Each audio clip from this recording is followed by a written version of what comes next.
just heard were a test of the specific area message encoding and tone alert systems.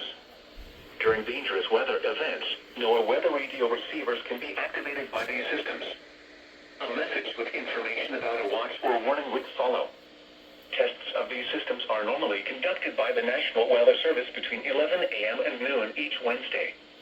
If there is a threat of severe weather, the test may be postponed until the next good weather day.